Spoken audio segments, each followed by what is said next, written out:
Hello all of you. आज हम accounting standard revise करने जा रहे हैं, that is AS 22 accounting for taxes on income. तो अकाउंटिंग स्टैंडर्ड 22 का मेन ये कंसेप्ट है कि जो अकाउंटिंग इनकम और टैक्सेबल इनकम जो होती है उसमें डिफरेंस होता है। अब जब आप सीए फाउंडेशन में थे, जब आपको लगता था कि भाई प्रॉफिट तो प्रॉफिट होता है, लेकिन आप सीए इंटर में आपको पता चला कि नहीं, टैक्सेबल इनकम एक अलग चीज है जिसके ऊपर इनकम टैक्स के हिसाब से कैलकुलेट करो, उस पर टैक्स पे करना है। लेकिन अकाउंटिंग हम लोग जो होता है उसमें कुछ डिफरेंसेस हो सकते हैं, क्योंकि आप इनकम टैक्स में कोई चीज अलाउ होती है, कोई चीज डिसअलाउ होती है। फॉर एग्जांपल डेप्रिसिएशन के rate of depreciation income tax में अलग है और नॉर्मल अकाउंटिंग के वक्त कुछ और रेट ऑफ डेप्रिसिएशन आप यूज कर सकते हैं। फॉर एग्जांपल अब अकाउंटिंग जब करते हो तो आप पेनाल्टी को एज एन एक्सपेंस बताते हो, लेकिन आपको इनकम टैक्स में वो एज एन एक्सपेंसेस अलाउ नहीं है। तो उसका किस तरीके से हमको अकाउंटिंग करना है, तो उसके बारे में अकाउंटिंग स्टैंडर्ड 22 हमसे कहता है। सो डिफरेंस जो होते हैं आपके टैक्सेबल इनकम और अकाउंटिंग इनकम में, तो दो तरह के डिफरेंस होते हैं। एक होता है आपका परमानेंट डिफरेंस और एक होता है टाइमिंग डिफरेंस। परमानेंट डिफरेंस वो होता है कि दोनों में डिफरेंस है, अकाउंटिंग में और टैक्सेबल इनकम कैलकुलेट करते हो दोनों में डिफरेंस है कोई आइटम का, और वो आइटम रिवर्स नहीं होने वाला। For example penalty as an expenses हमने बताया अकाउंटिंग करते वक्त, लेकिन इनकम टैक्स में वो कभी भी अलाउ नहीं होगा, वो तो वो परमानेंट डिफरेंस है, कभी वो रिवर्स नहीं होने वाला। लेकिन टाइमिंग डिफरेंस ये होता है कि हाँ अभी डिफरेंस जरूर है, अभी डिफरेंस जरूर है, लेकिन आगे चल के रिवर्स हो जाएगा। फॉर एग्जांपल डेप्रिसिएशन, मैं कहता हूं कि मैंने एसएलएम बेसिस पे 5 साल पे डेप्रिशिएट कर दिया अकाउंटिंग करते वक्त, लेकिन मेरे को इनकम टैक्स बोलता है फॉर एग्जांपल कि 15% चार्ज करो, तो वो ओवर दिए 25% बोलते, तो वो 4 साल में इनकम टैक्स में मैं डेप्रिसिएशन क्लेम कर रहा हूं अकाउंटिंग करते वक्त, 5 साल में उसका एज एन एक्सपेंस मानता हूं। तो ये टाइमिंग डिफरेंस है, डिफरेंस जरूर है लेकिन वो आगे चल के क्या हो जाएगा, रिवर्स हो जाएगा। तो परमानेंट डिफरेंस को कभी भी हमको non reversible differences is taxable and accounting income, वो मैंने जैसे आपको बताया परमानेंट डिफरेंस जो नॉन रिवर्सिबल है वो कभी रिवर्स नहीं होगा। टाइमिंग डिफरेंस रिवर्सिबल, जो कि अभी डिफरेंस जरूर है लेकिन आगे के समय में वो डिफरेंस आपका रिवर्स हो जाएगा, दैट इज टाइमिंग डिफरेंस।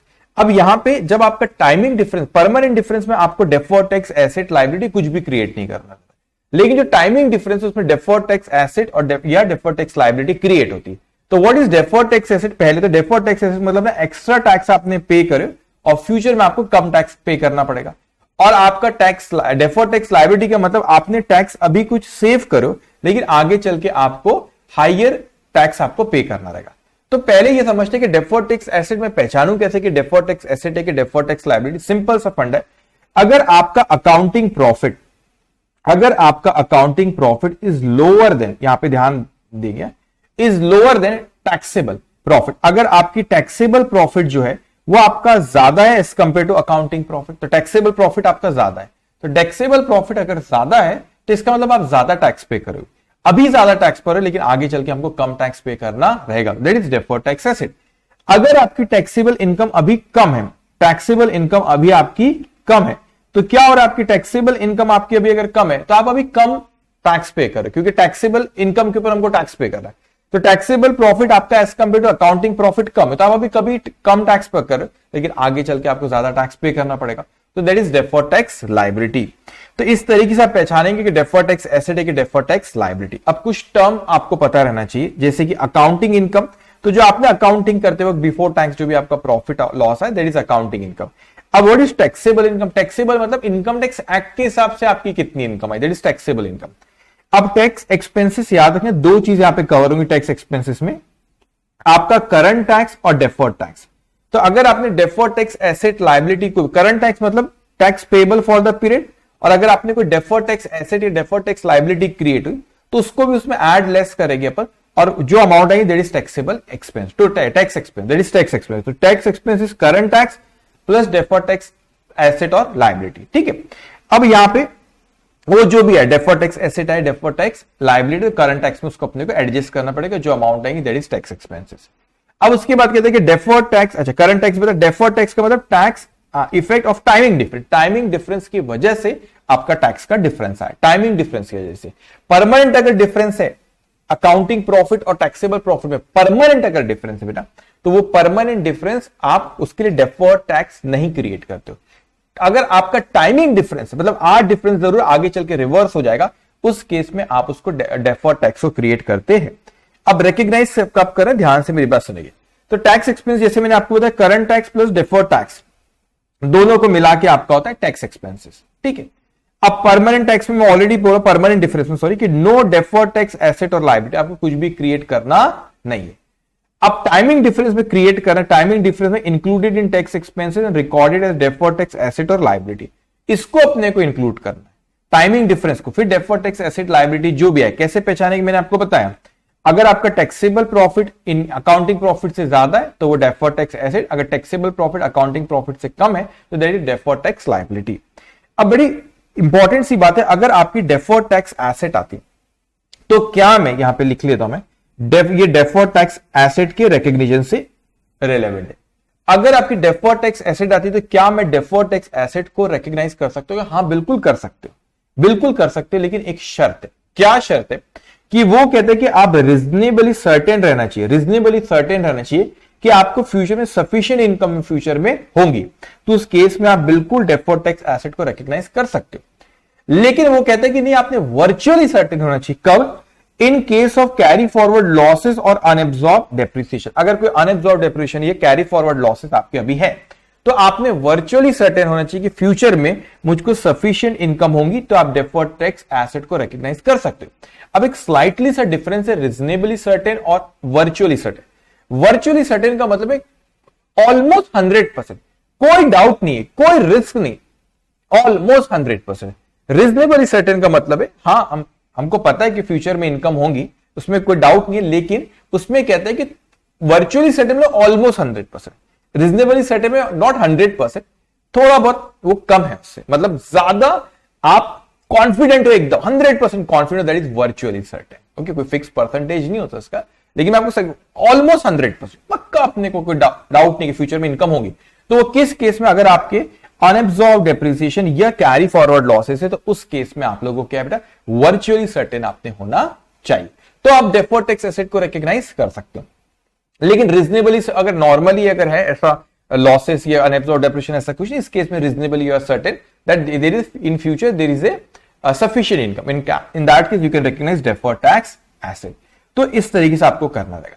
तो आपको ये बता ही रहा है अकाउंटिंग से डेफर्ड टैक्स एसेट और डेफर्ड टैक्स लायबिलिटी को ये रिकॉग्नाइज करना है। कैसे रिकॉग्नाइज करना है आपको? यहाँ पे अगर आपका टैक्सेबल प्रॉफिट अकाउंटिंग प्रॉफिट से ज्यादा, that is deferred tax asset, तो entry will be deferred tax asset account debit to P and L account. अगर आपका यहाँ पे लायबिलिटी आपने अगर टैक्सेबल प्रॉफिट अगर अकाउंटिंग प्रॉफिट से कम है, मतलब आप अभी कम टैक्स पे करो लेकिन आगे आपको ज्यादा टैक्स पे करना है, तो उस केस में क्या होगा, आपको आगे ज्यादा deferred tax liability, entry will be profit and loss account debit to deferred tax liability account. तो जब आपने deferred tax asset deferred tax liability करे, तो वो जो आपका करंट टैक्स, ये आपको उसमें इफेक्ट आएगा डेफर्ड टैक्स का, और जो भी अमाउंट आपका आता है that is what tax expenses, that is what tax expenses, वो इस साल का पूरा टैक्स रहेगा। अगर आप शेड्यूल 3 भी देखोगे कंपनीज एक्ट का, तो वहां पर उसने दिया है deferred tax asset liability balance sheet में दिया है, टैक्स में भी देगा टैक्स एक्सपेंसेस, तो इसमें दोनों आते हैं, करंट टैक्स जो इस साल का टैक्स है प्लस डेफर्ड आपने करे, total will be deferred, total will be tax expenses. अब बड़ी इंपॉर्टेंट बात है कि आपको रीअसेसमेंट हर साल करना रहेगा। What is reassessment? रीअसेसमेंट का मतलब यहां आ रहा है बेटा कि आपने कोई डेफर्ड टैक्स एसेट को, डेफर्ड टैक्स एसेट से रिलेटेड ही मैं यहां बात कर रहा हूं कि डेफर्ड टैक्स एसेट से रिलेटेड ही मैं रीअसेसमेंट की बात कर। अब क्या हुआ कि आपने अगर वो जो भी केस हो, रीजनेबली आप अगर सर्टेन हो या वर्चुअली सर्टेन, डिपेंड, उसमें उतना फिक्र नहीं करना, उसको ज्यादा वेटेज भी नहीं देना। मतलब वर्चुअली सर्टेन वो कब कहते हैं, जब if you have carry forward losses और अनएब्सॉर्ब्ड डेप्रिसिएशन। तो आप रीजनेबली, आप अगर रीजनेबली, यहां पे ध्यान दें, अगर आप रीजनेबली सर्टेन या वर्चुअली सर्टेन जो भी केस हो, आप अगर नहीं हो रीजनेबली सर्टेन या वर्चुअली सर्टेन नहीं हो, तो आप नहीं हो, तो आप क्या डेफर्ड टैक्स एसेट को रिकॉग्नाइज कर सकते हो? The answer is not recognise, deferred tax asset को रिकॉग्नाइज नहीं कर सकते, लेकिन आप उसको कंटिन्यूसली रीअसेस और रिव्यू करते रहो हर साल। अगर बाद में हो सकता है कि आप रीजनेबली सर्टेन हो जाओ, रीजनेबली सर्टेन हो जाओ या वर्चुअली सर्टेन हो जाओ, तो फिर आप उसको बाद में रिकॉग्नाइज कर सकते हो डेफर्ड टैक्स। पहले आप रीजनेबली सर्टेन नहीं थे या वर्चुअली सर्टेन नहीं थे, तो आपने उसको रिकॉग्नाइज नहीं करे थे, अब आप हो तो आप कर सकते हो। इसका रिवर्स भी हो सकता है। इसका रिवर्स कैसे हो सकता है कि मैंने कहा कि मैं रीजनेबली सर्टेन वर्चुअली सर्टेन पहले था, तो मैंने उसको रिकॉग्नाइज कर दिया डेफर्ड टैक्स एसेट, लेकिन ये हो सकता है बेटा कि बाद में आप रीजनेबली सर्टेन या वर्चुअली सर्टेन नहीं रहे, हो सकता है ना अगले, तो फिर आपको return down, deferred return down मतलब उसको कैंसिल करो। ओके, डेफर्ड टैक्स एसेट को रिवर्सल कर दो, उसको कैंसिल। तो आपने पहले रिकॉग्नाइज करे थे, फिर उसको कैंसिल करे। क्यों? क्योंकि पहले आप सर्टेन थे तो आपने कर रखे थे, अब आप अनसर्टेन हो, अब तो उस केस में आप उसको कैंसिल करेंगे। इस तरीके से भी आपको रिव्यू और उसको रीअसेसमेंट कंटिन्यूअसली करना रहेगा। अब ये एक बड़ा इंपॉर्टेंट है आपका रेलेवेंट एक्सप्लेनेशन टू AS 22, एक टैक्स हॉलिडे एग्जम्पशन क्या होता है मैं यहां पे रीड करता हूं और एक आपको एग्जांपल में बताता हूं। What is the tax holiday exemption? No deferred tax asset और deferred tax liability for timing difference reversing during the exemption period. मतलब कोई deferred tax asset deferred tax liability आपको क्रिएट नहीं करना है टाइमिंग डिफरेंस के लिए। अभी तो मैंने आपसे कहा कि टाइमिंग डिफरेंस के लिए तो हम लोग क्रिएट करते सर, क्रिएट करना चाहिए हम लोगों को। तो अब वो बोल रहा है कि नहीं सर आपको क्रिएट नहीं करना है वो जो एग्जम्पशन पीरियड है। अभी क्या मतलब मैं उसको बताता हूं। बी पॉइंट कहता है, पहले ABC पढ़ लेते फिर मैं एक्सप्लेन करता हूं एग्जांपल के थ्रू। डेफर्ड टैक्स एसेट और deferred tax liability for differences reversing exemption period और डेफर्ड टैक्स एसेट और deferred tax for difference reversing sorry not after exemption period के बाद आप deferred tax asset deferred tax liability को आप वो create कर सकते एग्जम्पशन पीरियड के बाद का। अभी अब वो कहता है आगे first originating timing difference consider first to reverse. अब समझते अपनी तीनों पॉइंट क्या कह रहे। मैंने कहा यहां पे बच्चों कि यहां पे पहला साल था, ठीक है, यहां पर मैं आया। अब मेरे को कहा गया कि मेरा कोई टाइमिंग डिफरेंस आया। टाइमिंग डिफरेंस मतलब आपका डिफरेंस है अकाउंटिंग प्रॉफिट में और इनकम टैक्स प्रॉफिट में। वो टाइमिंग डिफरेंस मतलब आज डिफरेंस है, आगे चल के रिवर्स हो जाएगा। अब सपोज हम जो यहाँ पे बिजनेस कर रहे हमको एग्जम्पशन मिला, SEZ आपने इनकम टैक्स में पढ़ोगे सारी चीजें, तो आपको एग्जम्पशन मिला कि भाई 10 साल तक आपको कोई टैक्स नहीं पे करना है। सपोज 10 साल तक कोई टैक्स नहीं पे करना, तो मैं यहां लिख देता हूं first year, second year, third year, fourth year, fifth year, sixth year, seventh year, eighth year, ninth year, 10th year, 10 साल। अब उसने पहले साल टाइमिंग डिफरेंस आया और मैंने कहा सपोज पहले साल टाइमिंग डिफरेंस था 1000 और दूसरे साल टाइमिंग डिफरेंस था हमारा सपोज 2000। पहले साल था कितना 1000 और दूसरे साल टाइमिंग डिफरेंस है 2000। जो तीसरे साल से रिवर्स होना शुरू होने वाला है, पहले डिफरेंस है 1000 और तीसरे साल से रिवर्स होने वाला शुरू होने वाला। मैं एग्जांपल के तौर पे तो 50-50 से रिवर्स हो रहा है, ठीक है। अब वो रिवर्स होने वाला है, थर्ड ईयर से रिवर्स होना शुरू हो रहा है। तो थर्ड ईयर से अगर रिवर्स होना शुरू हो रहा है तो यहां पे रिवर्स हुआ 50 एग्जांपल 50 ऐसे चलाओ 50 ये अगले 8 साल, 2 साल टाइमिंग डिफरेंस आया 1000 और 2000 का और फिर वो रिवर्स होने शुरू हुआ और रिवर्स 50 करके रिवर्स हुआ। अब आगे भी रिवर्स चलते रहेगा, लेकिन एग्जम्पशन पीरियड 10 साल तक है। एग्जम्पशन पीरियड कब तक है? 10 साल तक के एग्जम्पशन पीरियड। अब क्या हुआ कि आपके जो तीसरे साल से जो रिवर्स होना शुरू हुआ और 10वें साल तक जो रिवर्स हो रहा है, यहां पे जो रिवर्स हुआ भाई रिवर्स जरूर हुआ, टाइमिंग डिफरेंस जो हमारा आ रहा था और वो रिवर्स होना शुरू हुआ। अब क्या हुआ यहां पे, लेकिन ये पीरियड टैक्स फ्री था, वैसे ही मुझे टैक्स इस पे देना नहीं है। तो टोटल अगर मैं कहूं यहां पे अमाउंट आ रही 400 या 8 साल में जो रिवर्स, आगे भी 40 50 ऐसे रिवर्स होगा, लेकिन आगे टैक्सेबल वाला पीरियड है, 10 साल के टैक्सेबल। तो ये जो आपका 400 का यहां पे रिवर्स हुआ, इसमें डेफर्ड टैक्स एसेट लायबिलिटी की क्रिएट करने की जरूरत नहीं यहां पर। क्यों? क्योंकि यहां पर आपको ये कितना हो रहा है टोटल 400, तो 400 से मैं यहां पे माइनस करूंगा और ये 600 पे मैं डेफर्ड टैक्स क्रिएट करूंगा और ये 2000 पे डेफर्ड टैक्स क्रिएट करूंगा। तो यहां पे मेरे को डेफर्ड टैक्स जो भी रेट ऑफ टैक्स होगा उससे हम करते हैं, यहां पे अपने को डेफर्ड टैक्स क्रिएट करना रहेगा 600 पे और 2000। अब 1000-2000 पे नहीं, क्योंकि 1000 में से 400 तो ऐसा है जो टैक्स फ्री पीरियड में ही रिवर्स हो जा रहा है, तो ये टैक्स फ्री पीरियड है, टैक्स ये रिवर्स हो जा रहा है, तो वैसे मुझे कोई टैक्स तो यहां देना नहीं है, फिर क्यों मैं बोलूं कि मेरे को टैक्स लायबिलिटी क्रिएट करूं। ठीक है, तो यहां पे टैक्स पीरियड के बाद, टैक्स फ्री पीरियड के बाद उसको आप फिर कंसीडर करेंगे, deferred tax asset liability create करें। तो यहां पर आप इसको यहां कैंसिल करें और ये आपका 600 और 2000 पे। तो अब इसको पढ़ो, नो डेफर्ड टैक्स एसेट और deferred tax liability for timing difference reversing during exemption. तो इस पे नहीं करेंगे जो एग्जम्पशन पीरियड है। तो ये एग्जम्पशन पीरियड आपका, ये एग्जम्पशन पीरियड आपका, ये एग्जम्पशन पीरियड है,